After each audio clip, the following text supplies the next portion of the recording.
got on Matt, uh, head of comms and ambassador at Synthetix. Thanks for coming on, man. Thanks for having me on. It's fantastic to be here, guys. So we'll start. Oh, for people who don't know, Synthetix is the decentralized liquidity layer for Ethereum and Optimism right now. Before we jump into that, can you give us a background on yourself, kind of how you got into the ecosystem? I've seen your pinned tweet of kind of your journey from wanting to work in the space and then finally getting a great gig, and I feel like a lot of people can relate to that. Yeah, definitely. So I'll start from when I first got involved in the world of DeFi, because that probably gives a little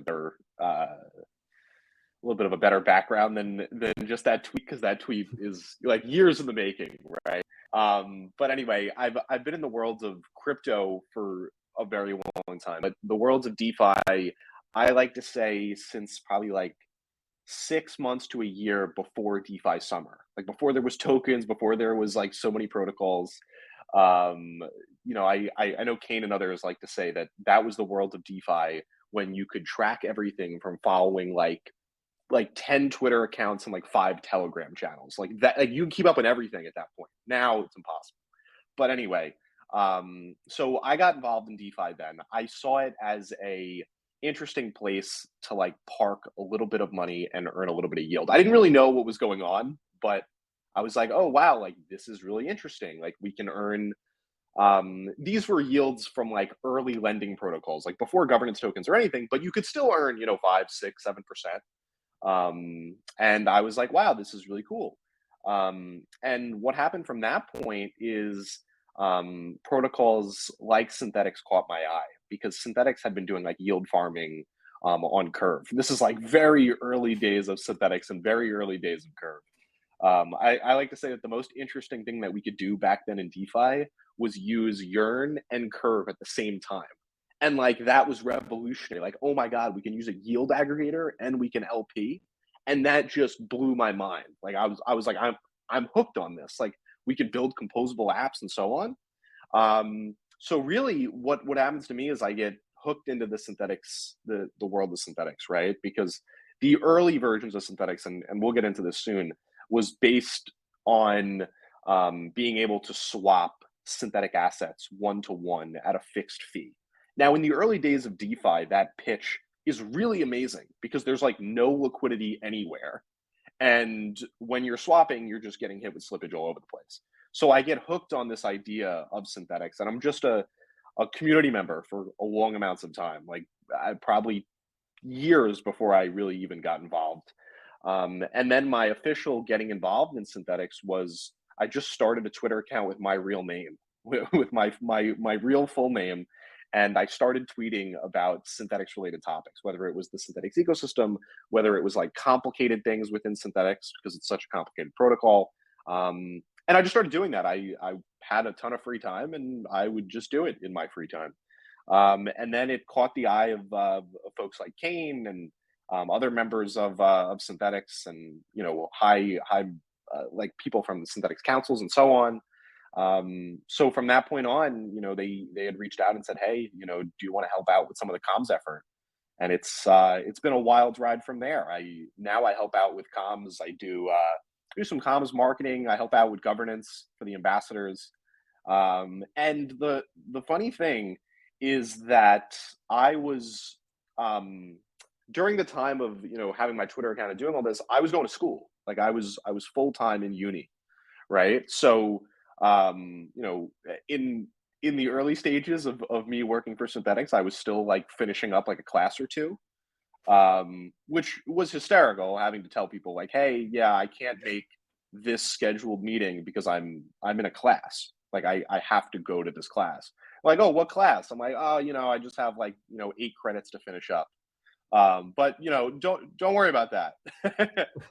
But to anyone in the realm that is interested in getting involved in DeFi, I think my story is a good template for anyone. I think that if you are interested in particular protocols or a particular niche or anything, just try to find places where you can provide value. If you have the free time to do it, great.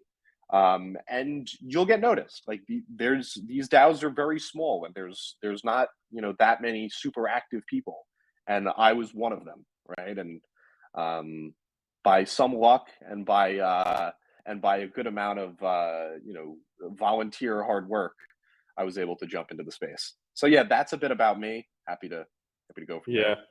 there. That's a great story. I think a lot of people underestimate just putting yourself out there, putting your thoughts out there, and kind of just seeing what the masses think and opening yourself up to like that kind of criticism. It's kind of how we got started.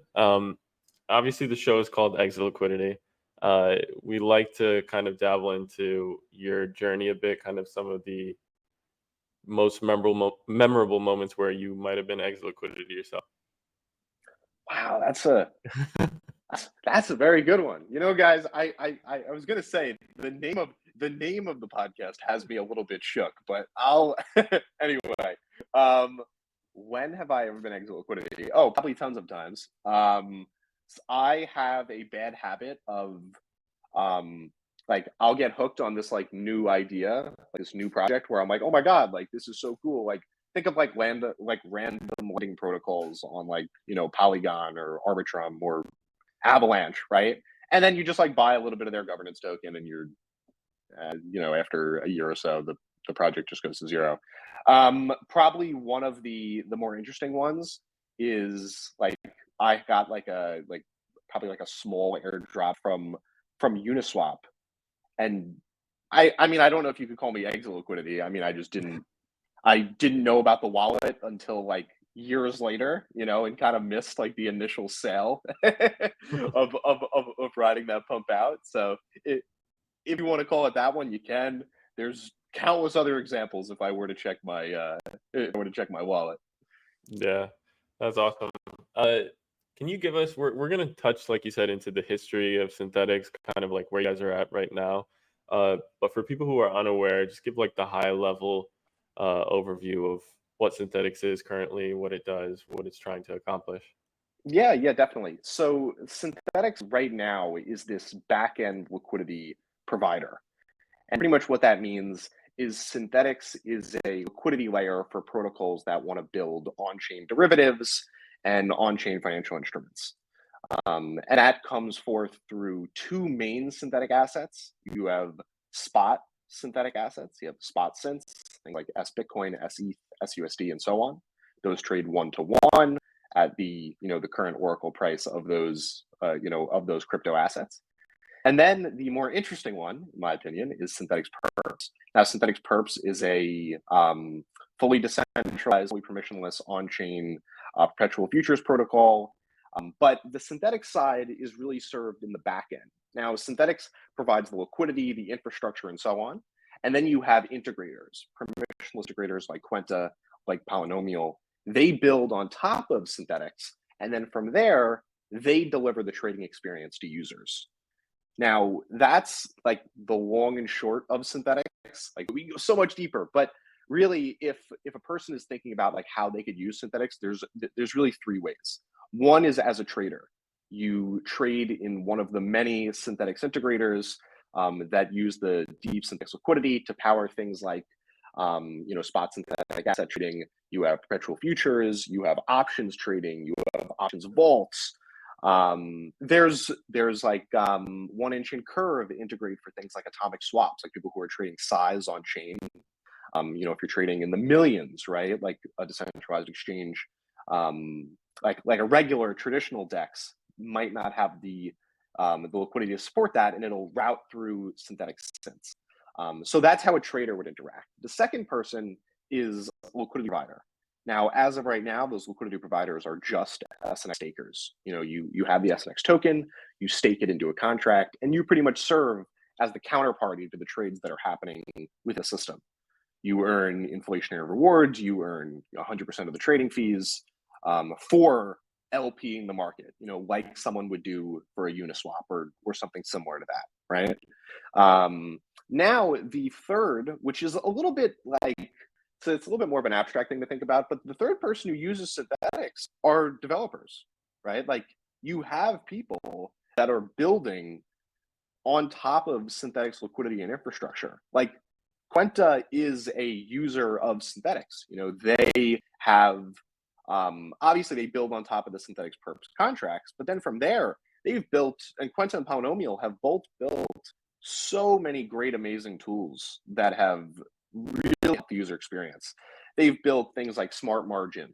You know, that Smart Margin, they built like limit order support, stop loss support, easy, like quick and easy deposits. Like they've built like, you know, this like more of this like front end user facing side that taps into the liquidity, but then also makes the user experience so much easier.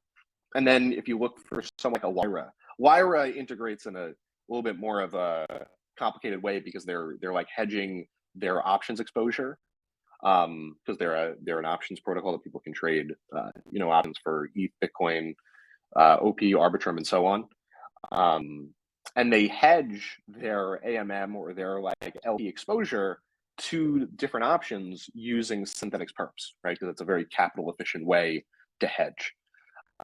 So yeah, if like the best three ways to think about it is Synthetix is this liquidity layer that enables developers to build derivatives and on-chain financial instruments. And then there's the three types of people that are integrating. You have, or three types of people that are using the system. You have traders, you have builders, and then you have the stakers, otherwise known as the LPs in the system. Awesome. And you touched a little bit about kind of history and governance. Those are two things I want to touch on a bit. I don't know if you were a part of Synthetix or you were probably paying attention at that time, but can you touch on Haven at all? Because I hadn't heard about that before, so I want to hear a bit about that transition. And then alongside that, kind of like you guys have like a very strong decentralization ethos. So I kind of want to hear more about your governance structure and kind of how that plays a role into kind of the transition that happened between Haven and going to Synthetix. How governance would play a role in that. Yeah, definitely. So I'll touch on the governance in like the second part. So just like quick history on Synthetix. Synthetix was not the name of the protocol. The name early on was Haven, like you just said. Now Haven, compare it to something like MakerDAO, right? Haven was a CDP protocol that was very similar to MakerDAO, but not the MakerDAO of today. It was really the MakerDAO in like the early stages of DeFi, where you only had one collateral type. So what the idea behind Haven was a CDP protocol that used Haven tokens that were, you know, generated within the system. So you used Haven tokens as your collateral, and then you would create NUSD, this stable coin within the system, right? And now you had this this fully decentralized CDP. The only, like, you know, obviously the core issue here is that you're not using a collateral type like, you know, like an ETH that has shown to have like this very long-term value. And that's why someone like MakerDAO did a fantastic job in that realm, and MakerDAO has expanded further. But the idea behind Synthetix at first, or Haven, was to be a CDP protocol in the early stages of DeFi, as there really was none of this stablecoin infrastructure. There, you know, these things didn't exist yet. Now, at some point, the Haven team decides, okay, you know, this isn't getting the adoption that we want. Let's pivot into something that we know has a use case right now. And what they pivot into is being this is obviously transferring to the Synthetix name, but then they go into this this idea where they're going to allow people to trade spot synthetic assets at a fixed Oracle price, you know, at an Oracle price from Chainlink. This is revolutionary at the time. I mean, you're using oracles for a decentralized exchange, and you're allowing people to trade at size from SUSD, which is a, you know, synthetic stablecoin. If you could trade from SUSD to SBitcoin, SETH, and so on, right? Like there was commodities in there at some point, there's Forex, and so on, right? So, like I said earlier, this use case doesn't sound amazing right now, right? Because we have so many decentralized exchanges and ample liquidity and Uniswap V3, and like there's so much going on chain now. But in the early stages of DeFi, this wasn't the case. Like in the early stages, if you were making a trade of any size, And size is a term that changes as DeFi has went on, right? Like size could have been $50,000, $100,000, maybe $150,000, right? If you're trying to trade, obviously that's still like size, right? But you can trade that now with no problem. But in the early stages of DeFi, if you're trading that and maybe your aggregator isn't that good, right? Like we can have things like, amazing tools like 1inch and so on, right? Cow swap and whatever. But when you tried to make these trades, you got caught with slippage. So the idea for Synthetix was be this user-facing synthetic asset swapping protocol where you swap from one to the other. Now, as time went on, Synthetix had noticed, hey, we have this large basket of liquidity, and yes, it's being used for spot trading. There was ample usage for that, and there was ample novel usage for things like atomic swaps through like aggregators that needed to seek out size. But what they then noticed is, hey, we can use this liquidity for much more complex use cases. And that pushes this era into where Synthetix takes a step back and is, instead of being user-facing, steps back and says, hey, we're going to be this back-end liquidity provider with our pool of liquidity and enable any sort of derivative to be built on top of Synthetix.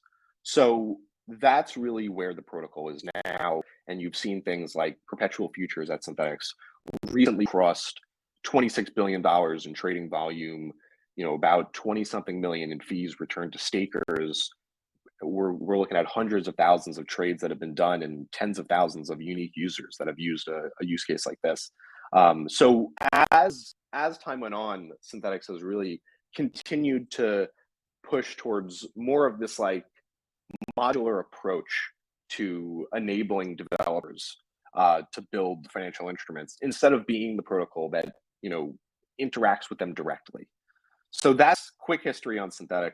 When it comes to the governance side, I was not around for this like Haven to Synthetix switchover. I'm not that old in the world of DeFi, but the early days of Synthetix, like many protocols, starts as like a foundation, right? So that's if you look at many protocols, I can't even, I'm thinking like MakerDAO was a foundation at one point, but don't quote me on that. So Synthetix, or like Haven, starts off as a foundation, and then you start to notice this real need for decentralization. And the funniest part about decentralization in the early days of DeFi is that we didn't really have all the tools yet, and tokens weren't super abundant. So what like my early stage of like rough consensus and governance was we voted on like Discord polls to decide the fate of like SIPs at Synthetix.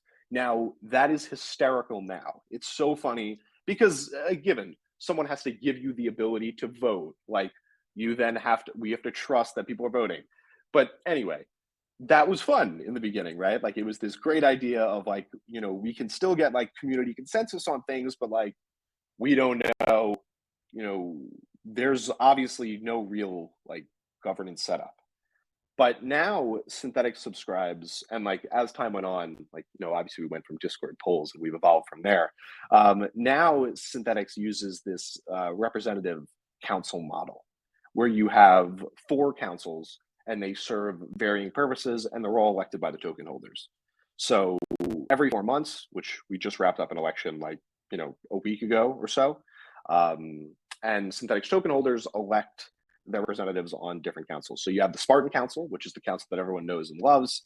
They vote on any proposals to alter the system in any sort of way. So like an example of that is I actually just wrote a proposal to deploy SNX contracts on Base Network by Coinbase to enable the ability to wrap and unwrap the SNX token from Ethereum mainnet to Base.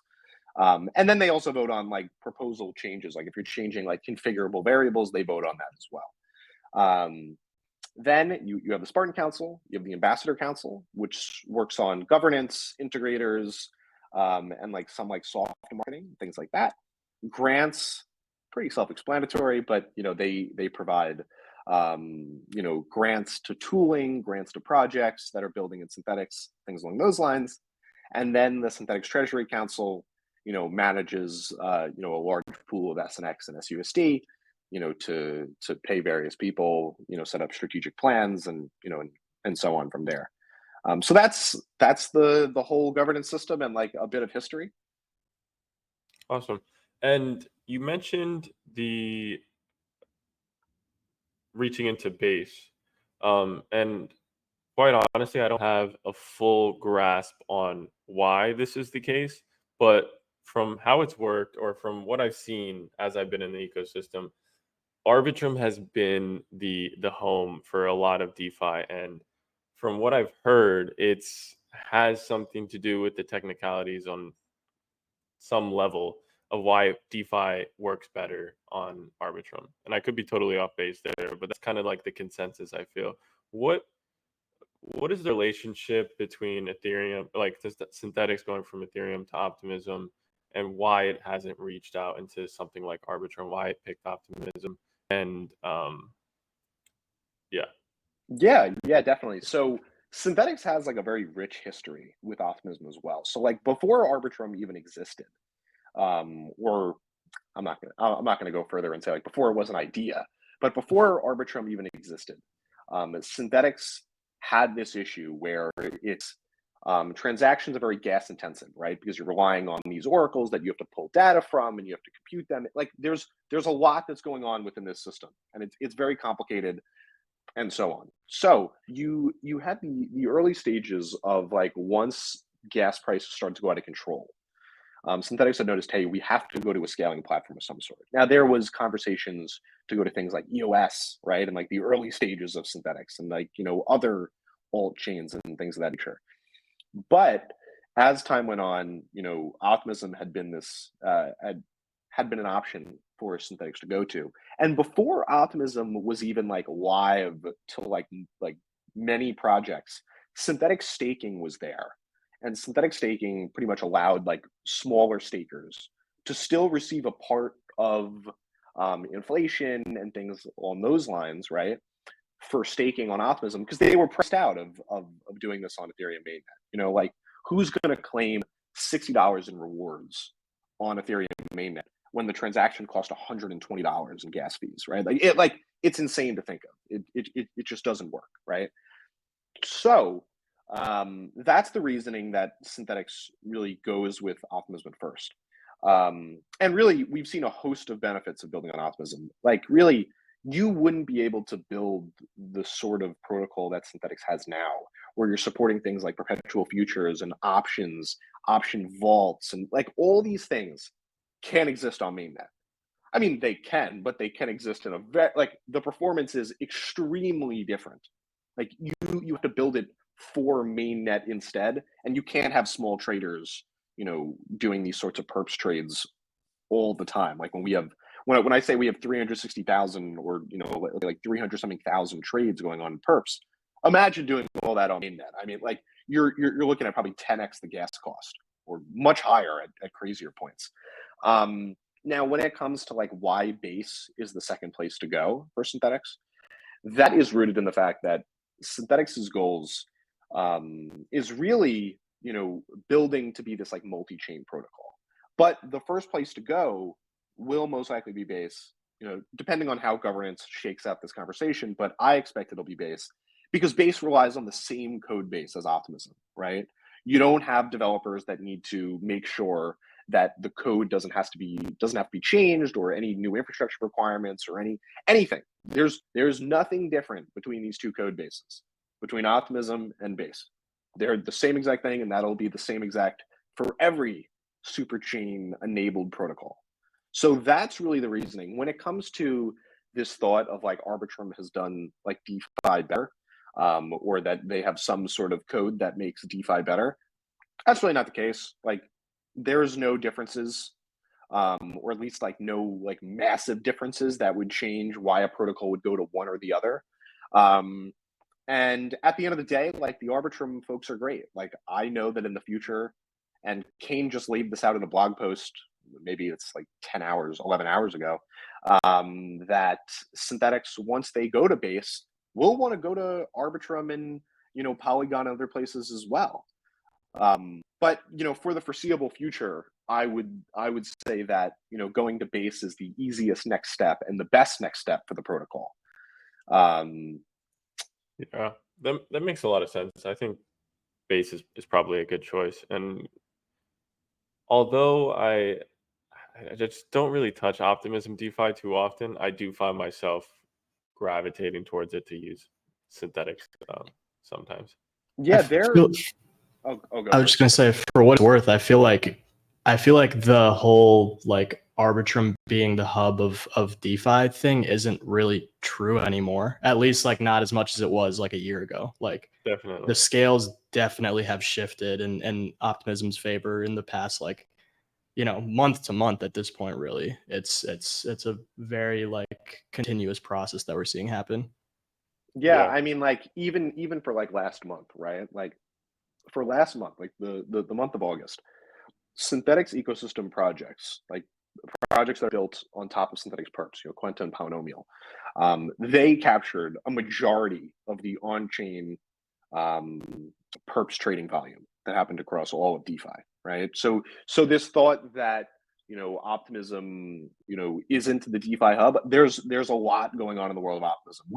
We have an ecosystem project, Lyra, that is building their own chain on the optimism stack, right? So there is so much going on, and really I always like to say, there's always like this continued like semi like Twitter beef with like Synthetix folks, GMX. You'll see like gains trade, sometimes DYDX, and so like there's always this like beef every now and again. But it's like, guys, we're fighting over the smallest of the smallest ponds right now.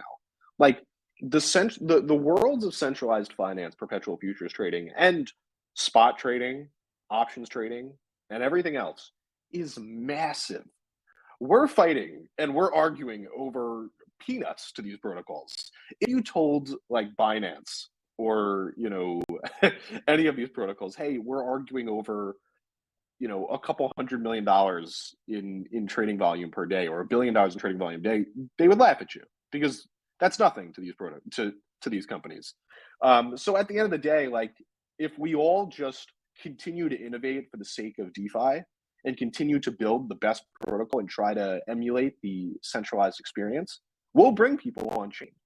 And that's, I think that someone like Coinbase is doing a ton of good in that sense, right? Like Coinbase could just continue to innovate in their own little, centralized exchange hub, and nobody would say anything, because they've done a good enough job of working towards like proper regulations and things of that nature, right?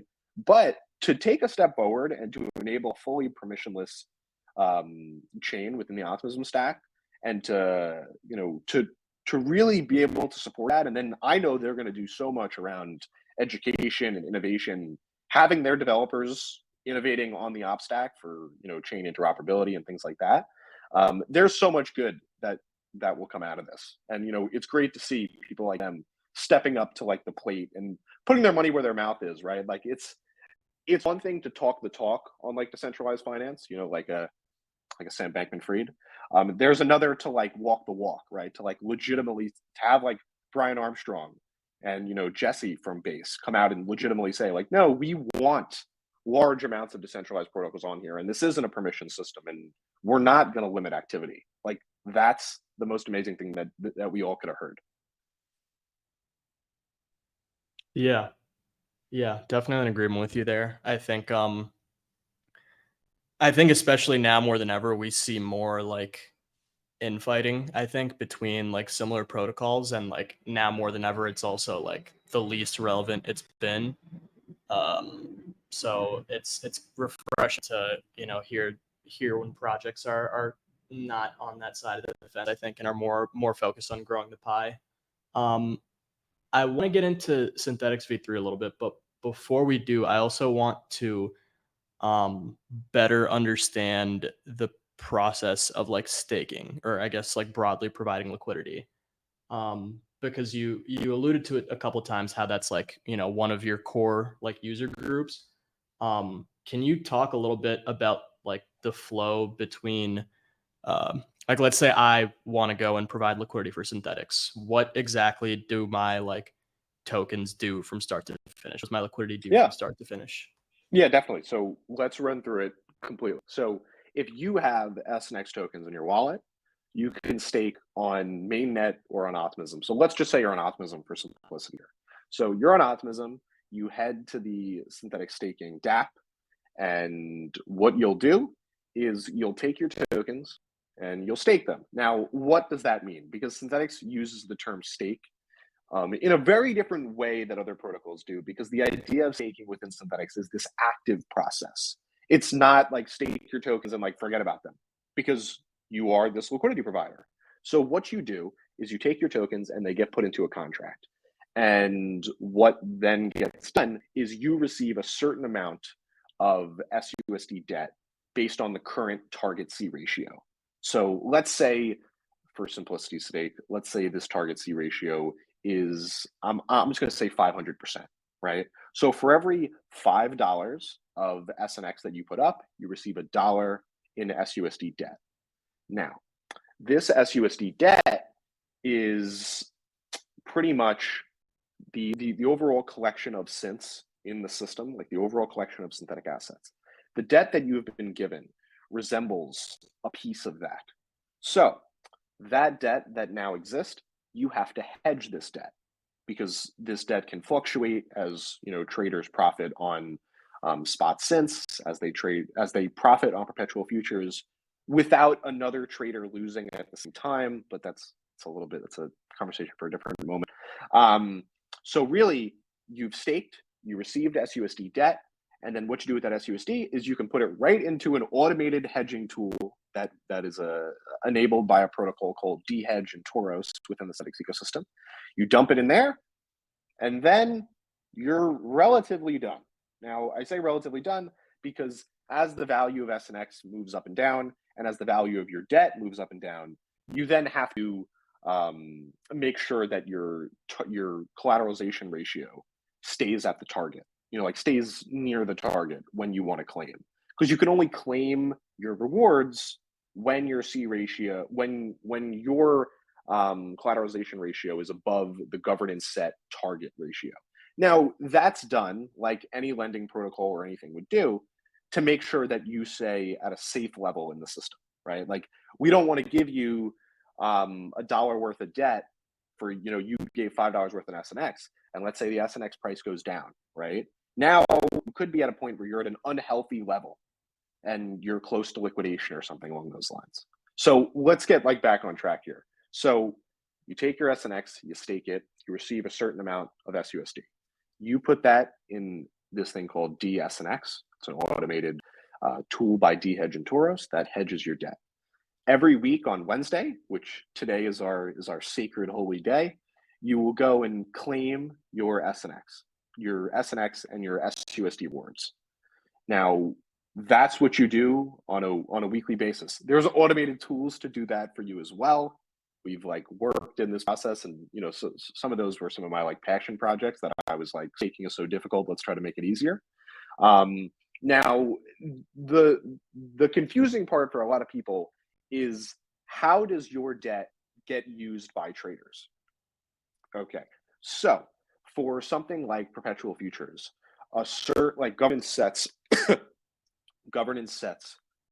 parameters, and governance will say there's $40 million of open interest allowed to be traded for something like ETH perpetual futures. Now, okay, they will, traders can go trade that. Now, the perpetual futures system at Synthetix has been set up in a way where stakers aren't just hoping for traders to lose. That's a bad system. You don't want to have to rely on trader losses for you to not face any sort of hedging loss, right? So the system is created in a way to incentivize people to continuously keep open interest at 50-50, 50% long, 50% short, because that's what everyone wants to target within DeFi, and that's your best way. Because really, in the event that open interest is lopsided, let's say that you have 80% longs and 20% shorts, the other side of that, to bring it back to 50-50, is taken on by stakers.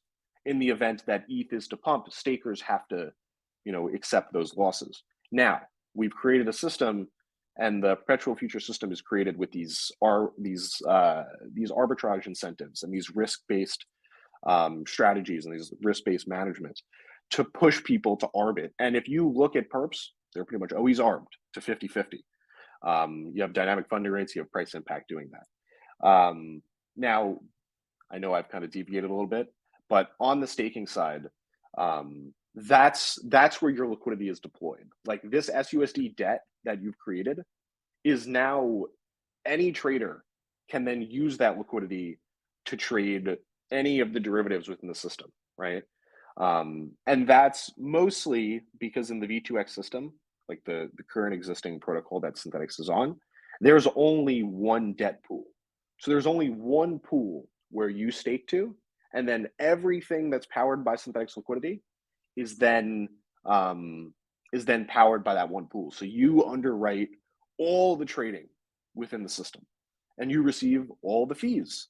You know, your pro rata distribution of those fees within the system as well.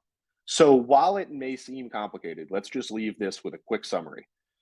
You stake your SNX tokens, you receive a certain amount of debt. You take that debt and you hedge it through an automated hedging tool. Every week on Wednesday, you claim.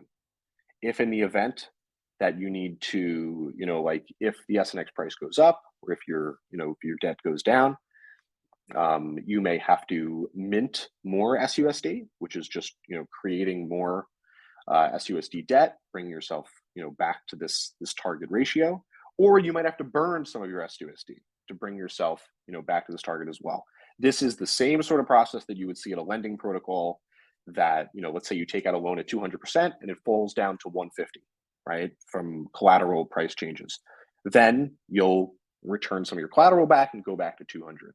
Now, that's a lending protocol. At Synthetix, you need to be at the target ratio to claim your rewards. So that's all of that. Let me know if there's anything else to include there. I know that staking at Synthetix can be a very complicated topic. Yeah. I think you did a pretty good job kind of explaining it in more approachable terms, though.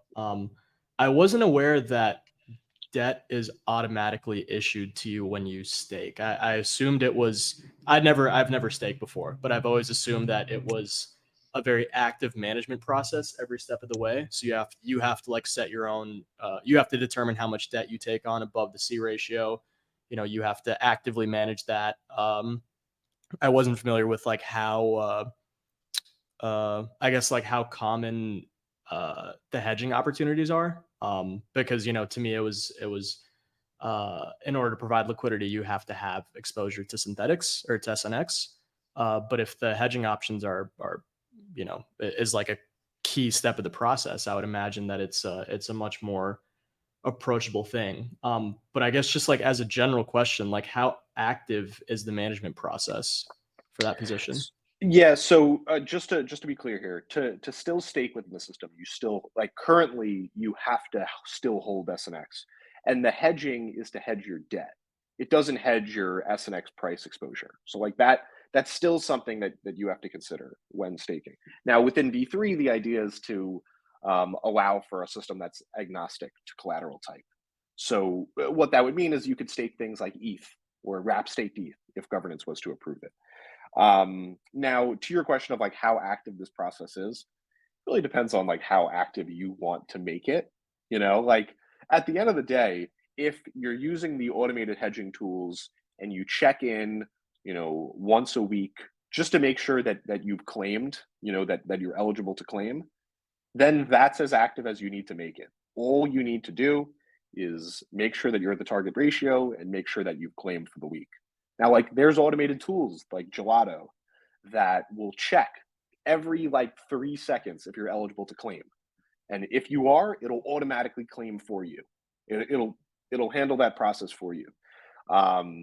So really the only thing that you're then, if you use all these automated tools, the only thing that you're like active is making sure that you're eligible to claim, and like that your collateralization ratio is at the target so you can claim. And that may just mean taking some SUSD debt out of the automated hedging tool and then burning it so you have the ability to claim rewards.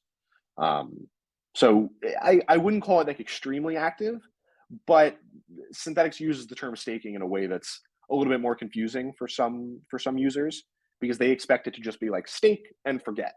But that's not how this works, because like at the end of the day, you are the underwriter and like the LP to these traders. And you do want to make sure that you're hedged to any exposure that they take on. Gotcha. Okay. Yeah, that makes sense. And then I guess like when I first heard about staking or providing liquidity on Synthetix, my initial concern was, I guess, like capital efficiency, at least right now in V2, with Synthetix being the only support, SNX being the only supported collateral. You mentioned, I don't know if this is like around what the actual C ratio is, but you mentioned 500% as like a rough figure. Does that create like concerns for scalability in the long run? Kind of having to have that level of over collateralization. Yeah. So the idea behind that, that level has been higher in the past. Just to throw that out there, like when I entered the Synthetix realm, and was staking on, L2, that was at like 1,000%, right? But anyway, so the reasoning that that's set the way that it is because of the level of liquidity and depth in the SNX markets, right? Like you don't want to set that at a level of 200% and then have a price drop and then be left with bad debt. Nobody wants crazy scenarios like that to arise.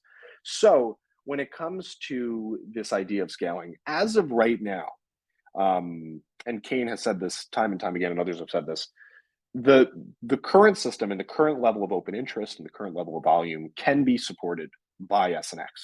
Like this totally works at the level that it's at right now. Now, if you would like to grow by leaps and bounds, by multiple magnitudes, right? You're definitely, in my opinion, and this is my opinion as a community member, because there's a lot of competing visions on this. I think that you're going to have to onboard additional collateral types.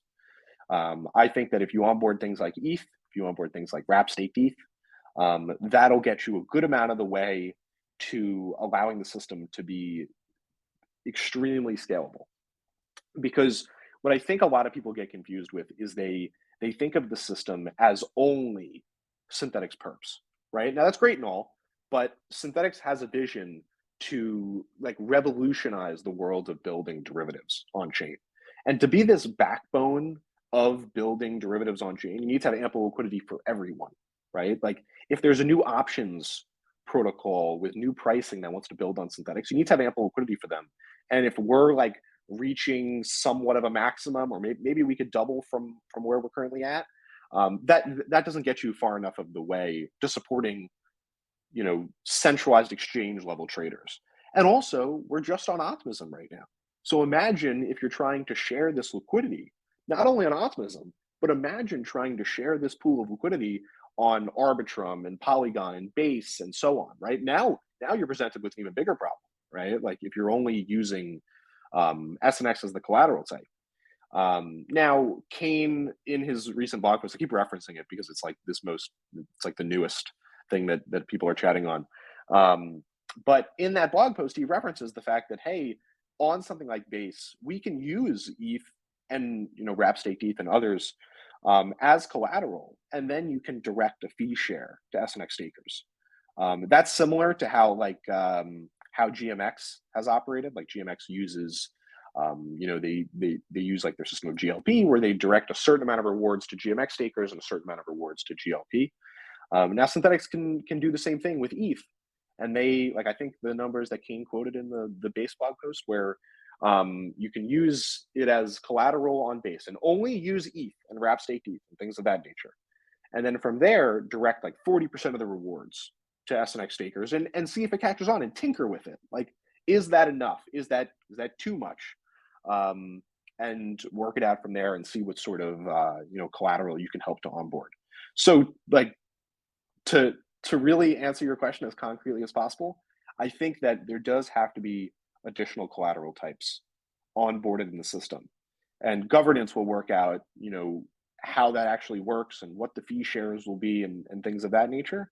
But if we're trying to grow at the level that everyone wants Synthetix to grow in, you'll need additional collateral types. I don't think it can be supported with just Synthetix. Yeah, yeah. I think that's a pretty good segue into V3, just because I believe that's like one of the core new offerings of it. Just to touch base real quick on where we've been before getting into that. So Synthetix, you stake SNX, you take on SUSD debt, and then that's used to provide liquidity for synthetic swaps as well as perpetual futures.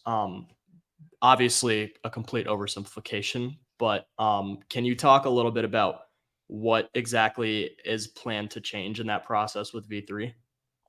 Yeah, so the overall idea behind V3 is I'll take it from a different realm rather than talk about what's changing, because the system is still very similar. But the idea behind Synthetix V3 is that it's the core of V3 is that it's a CDP protocol. You know, we're back to the days of Haven, you know, talking about Haven, MakerDAO, and so on, right? So V3 is this CDP protocol. And the differentiator between, you know, using a Synthetix CDP and using a MakerDAO CDP or Liquidity or one of the many others is that instead of just borrowing in the system, like you will be able to, if you want to use your SNX and borrow SUSD, you can do that. But the key differentiator here is the fact that you can then delegate that liquidity to a pool. And the idea in V3 is that there's many pools. So like there's many debt pools. And then there's also many markets below that. So really what you'd then be able to do, if we cut out some of like the confusing language that sometimes gets thrown around, you're able to then take your CDP liquidity, and then you're able to be an LP in markets and receive a part of the fee share for those markets. Now, there's so much more to talk about with V3. V3 is this re-architecture of the Synthetix protocol. Synthetix as a protocol was built as Haven in like 2018, right? There is DeFi standards of today, and there's development and smart contract standards of 2023 that were not standards back in 2018, or were not even thought of as standards. So really, this is building this new architecture for Synthetix to build on for the future, and to allow the system to be created in a way that is agnostic to as much as possible and to be as modular as possible. So really, Synthetix V3 enables Synthetix to get to this like end state that we all always wanted to target, and that was enabling the development of permissionless liquidity and permissionless market creation. So within the Synthetix V2 system, you have to receive governance approval to direct liquidity and to create new markets.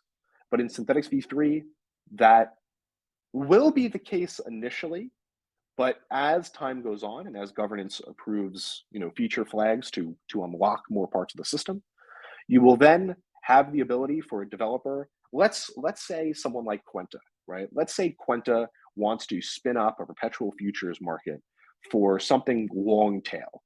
Let's think of think of a crazy new coin that just came out of nowhere, and let's say that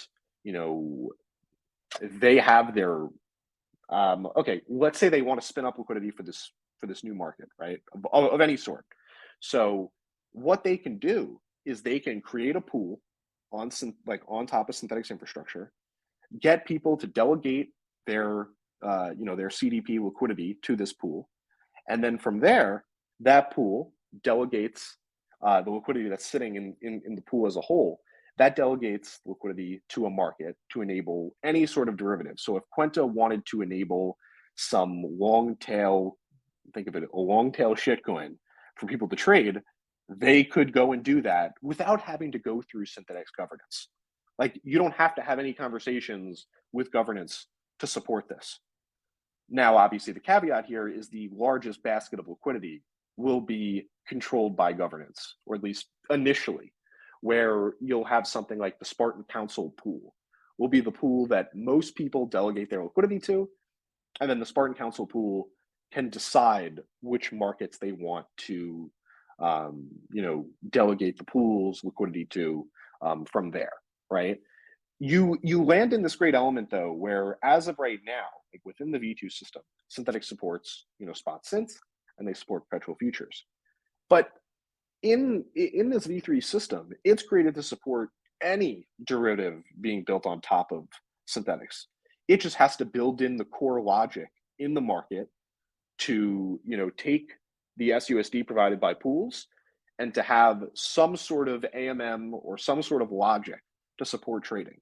You could see, you'll obviously see things like perpetual futures, V3 built on top of Synthetix.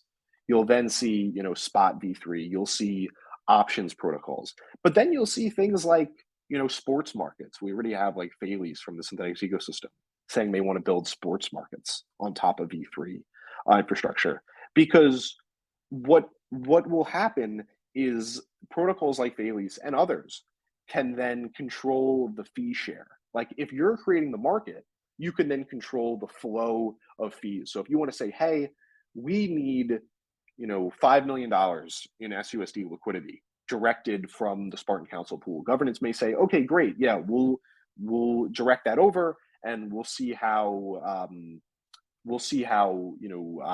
things are going with your market after a 2-month period, right?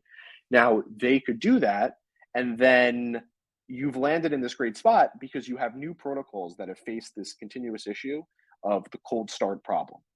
Now, the cold start problem is the fact that protocols that are building in the early stages can't bring in new users because they have no liquidity, and they can't bring in liquidity because they have no users. Now, if you build on top of Synthetix, we've solved your liquidity problem. There will be ample liquidity to be sent around the system, and if you're building something novel that can, that is created in a way that is the ideal market and creates fees and brings in users, there will be liquidity available for you. And there will be ample support and ample incentives and so on for people to build in the system. But to give you one thing to walk away with when it comes to Synthetix V3 is Synthetix V3, the core of it is a CDP protocol. You could take that CDP liquidity and you can delegate it to markets. And those markets are these markets is just this term within Synthetix to describe any sort of derivative or on-chain financial product created within this, within the Synthetix ecosystem. And these can be fully permissionless. And we're really standing at a point where Synthetix V3 has the ability to like revolutionize the idea behind creating on-chain derivatives, right? Like you don't need to reinvent the infrastructure every time that you want, to create things. Like you could tap into Synthetix liquidity, and then you could tap into cross-chain Synthetix liquidity, which is still being worked on, but then you would have the ability to have your same protocol on Base. You could have that same protocol on Arbitrum. You could have that same protocol on Optimism, right? And then from there, you have this like massive shared liquidity pool where you're just working on, trying to bring in as many users as possible. So yeah, that's V3 in a nutshell. It's really created to be like the most modular, agnostic system to oracles, collateral, market type, and so on. And it will really just usher in so many more developers building derivatives on chain. Yeah. I think there's definitely a lot to unpack there. I specifically, one of the things that I find interesting, because there's, Synthetix is one of like a handful of different approaches to solving this problem, is like liquidity for trading derivatives against like tail assets.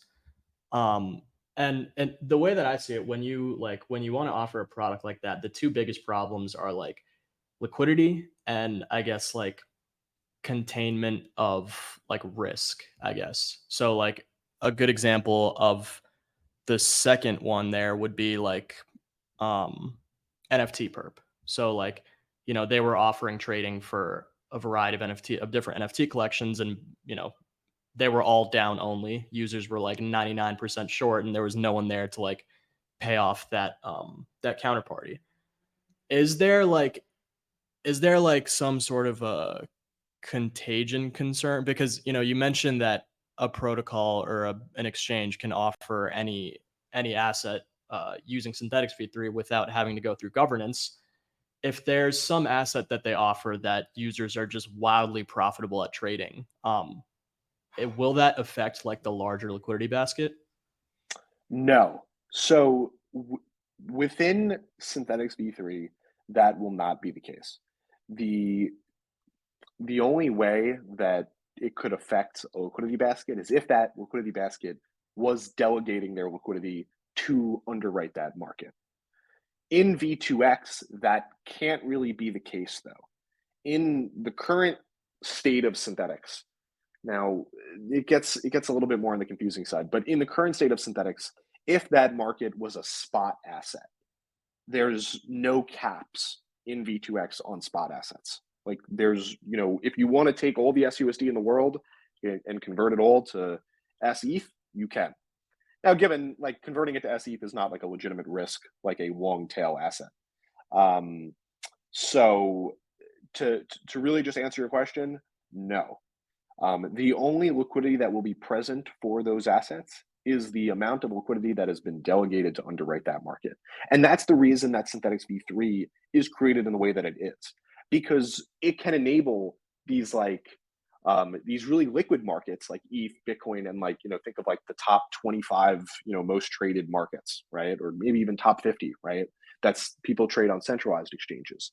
But it can also enable the risk tolerance of an LP that wants to back something more long tail and maybe take in a lot more fees, depending on how trading goes. That's like the idea behind this is the same idea behind like Uniswap allowing anyone to LP on any particular token that they want to in a fully permissionless way. Like that's the goal of Synthetix, but the only available liquidity is what people have given and what people have, allowed. Gotcha. Okay. I think that you mentioned earlier, especially, and I'm sure we've all seen on Twitter as well, there's a lot of comparison between like Synthetix and other specifically GMX, obviously. And I think even I've been out there tweeting about some of the comparisons and my thoughts there. But I think what a lot of people don't realize is that like with V3, the entire narrative for Synthetix kind of expands well past that. You can obviously go back and look at Quenta or whatever, the top perp exchange will be for Synthetix V3 and make those comparisons. But like, I think more broadly, the possibilities become a lot more exciting for Synthetix once V3 is, deployed and functional. Not to mention, when you guys are able to go past Optimism and start offering that stuff on Base or Polygon or whatever. So I guess like a broad kind of question I have for you, which I'm hoping will be entirely opinionated, is like, what is your like favorite like long-term vision for Synthetix? Like 5, 6, 7 years from now, what are some of the most like exciting possibilities you have in mind? Yeah, no, I can definitely be as opinionated as possible. Just to touch on like some of these like comparisons to like GMX before we get into my long-term vision. Like my thought and like what I always say to people is that you really can't compare these two protocols. Yes, as you said, you can compare Quenta, which is backed by Synthetix perps, and GMX. That you can do all day, every day. But you can't compare a liquidity provisioning backend protocol like Synthetix is, and it aims to power all these different derivatives with a protocol that is just doing perpetual futures, right? Like it doesn't make sense. There's really no comparable protocol that is doing what Synthetix is currently doing. So yeah, just totally agree with that. Makes a ton of sense. If only Twitter would agree with that one too.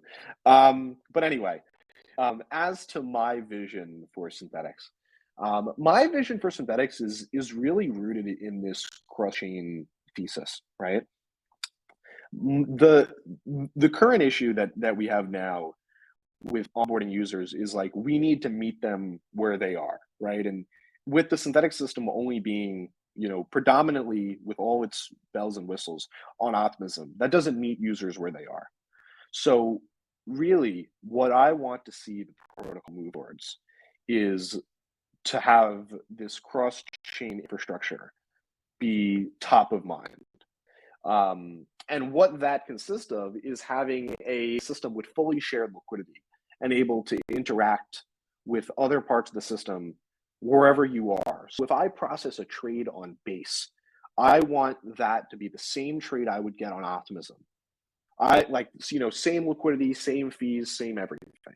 That would land us in a realm that really no one has ever done before in DeFi. There's been protocols that have launched like isolated deployments and things of that nature. But what I would really love to see is this fully cross-chain system that you can make trades anywhere, and it's, you can trade anywhere, you can stake anywhere, you can do anything along those lines on whatever chain you're on, whatever EVM, governance approved chain you're on.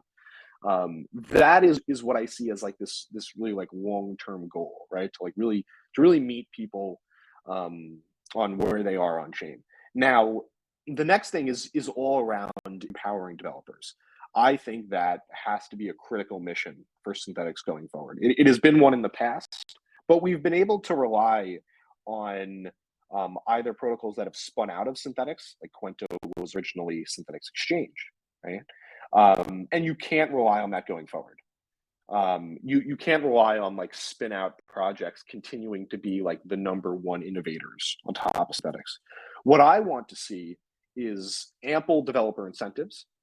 I want to see ample rewards, like ample fee share, things of that nature, and give people a reason to build derivatives on top of Synthetix, right? Like make them the #1 reason that there's so much innovation going on. I expect that to be the case. Like I know that Kane and others have like subscribed to that vision of the fact that we want to incentivize builders in the best way that we can.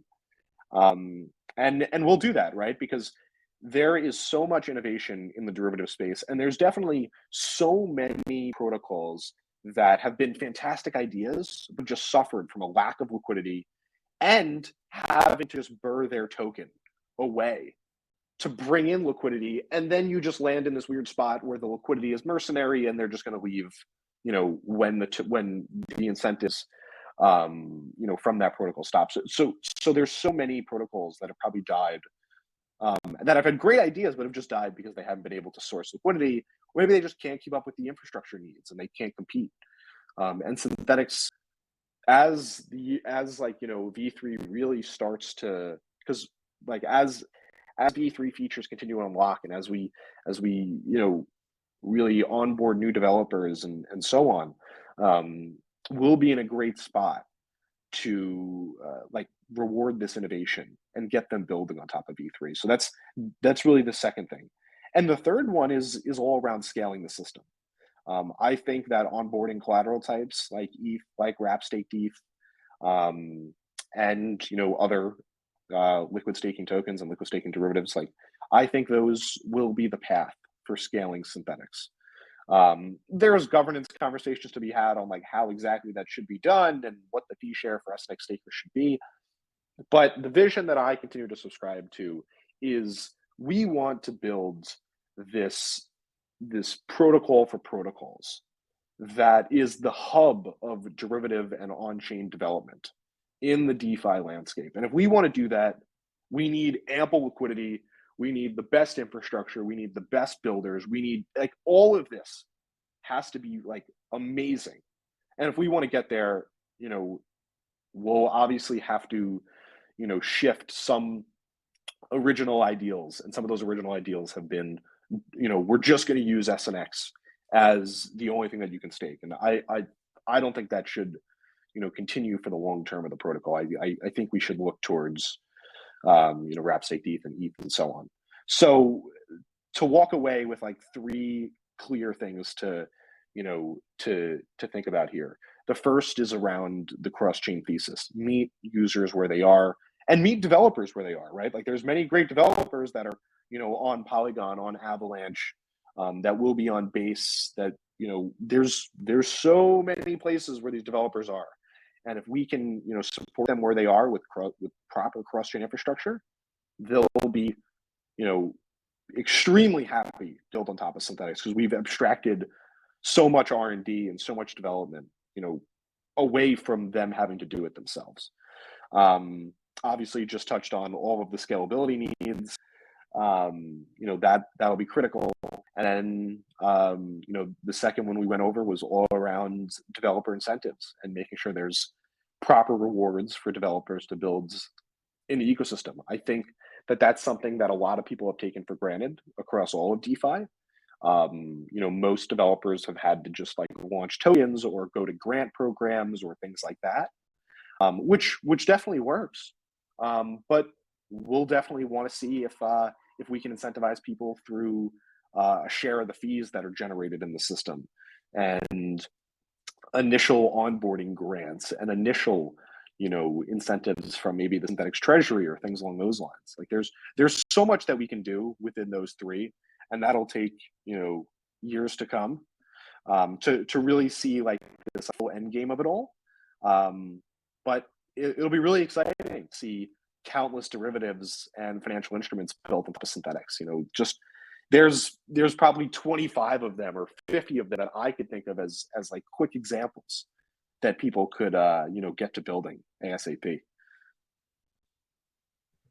Yeah, lots of good points there. I think me personally, my favorite would be just the general helping new projects solve their own liquidity cold start problem. I'm a big fan of the liquidity as a service / programmable liquidity narrative. I really admire Balancer for that reason, and this is just a more in a box ready to go plug and play solution, I think, which is going to pave the way for a lot of projects to not have to die or not have to burn 30% of their tokens just to get a couple of users. We're about 10 minutes over here, so we're going to start to wrap up. Just wanted to give you some time in case there's anything you feel we missed, anything you wanted to touch on, any call to action for the people to keep an eye on with regards to Synthetix. Yeah, so quick call to action here. I've referenced Kane's recent blog post about a zillion times during this call. I would highly recommend that you read that. All of it at the end of the day is Kane's opinion on how he thinks the protocol should go forward. But I think it's a very good blog post to go through and sort of understand some of these things that I've talked about. And he really explores a lot of the narrative around should we build cross-chain infrastructure? Should we have isolated deployments? What's the best way to do these sorts of things? And I think that touches into a lot. When it comes to additional just to confirm, is this his Mirror article, A New Hope? Yeah. Okay. That's the Mirror article, New Hope. Yep. Cool. Highly recommended read. It was fantastic.